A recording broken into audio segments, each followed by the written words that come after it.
continuously exit small sufferings, go through it. I'll tell you a small story. Very recently, so I went to a hotel. Surprisingly, the hotel itself was called Krishna Restaurant. So, and I went and sat down in a table. It was quite crowded, and I sat down in a table. Immediately, the waiter or the manager came and he asked me to move to another table. The table was empty for quite some time. He said that it has been reserved. So, it being a very crowded restaurant, I was surprised that they are taking reservations, because people come, eat their food, move on. It's that kind of a place. They serve good meals, people eat and move on. It's not a fine dining sort of a setup where people will call, book, reservations. All that doesn't exist.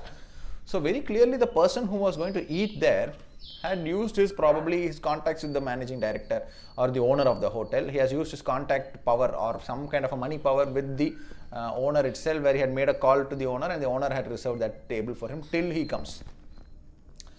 Now this is where you need to understand that delay, the moment money gathers in your account, or you find your social standard improving, are you making 2 or 3 people wait for their meal just because that table should be kept ready when you have not even reached there?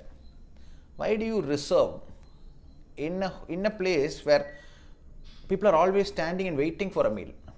This person has reserved that table. That means that somebody who's already reached that place for food, you have delayed that food.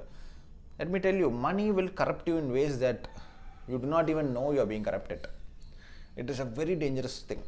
You earn money, you leave it, you take the blessings of your predecessors and your family lineage, that is all fine. But be very careful in small nuances, especially in the path of sadhana. Understand that when I was moved from there, I was hungry and I was seated there, but he moved me from there and he gave me an immediate seat. But however, in my mind, I was like, you are not even there at the table. There are people waiting. It is not a fine dining restaurant. It is where people just come, eat and immediately move off. Like hardly anybody sits more than 15-20 minutes, because it's a fast moving meal center kind of a thing, or more of a mess kind of a place. It is not known for fine dining, but you have used your powers with your money power, or the power that money gave you with the family of the owner, to reserve that small table. Is thereby somebody goes hungry for even for a minute. He is looking at that table that he is not able to attain. Somebody who is hungry is looking at the table, who is waiting. Even such a small thing will lead to karma, which you will have to burn. If you are in the path of sadhana, you might burn it immediately in the next 30-40 days. If not, how many times have you abused your power to this extent that how many lifetimes is that delay going to cause?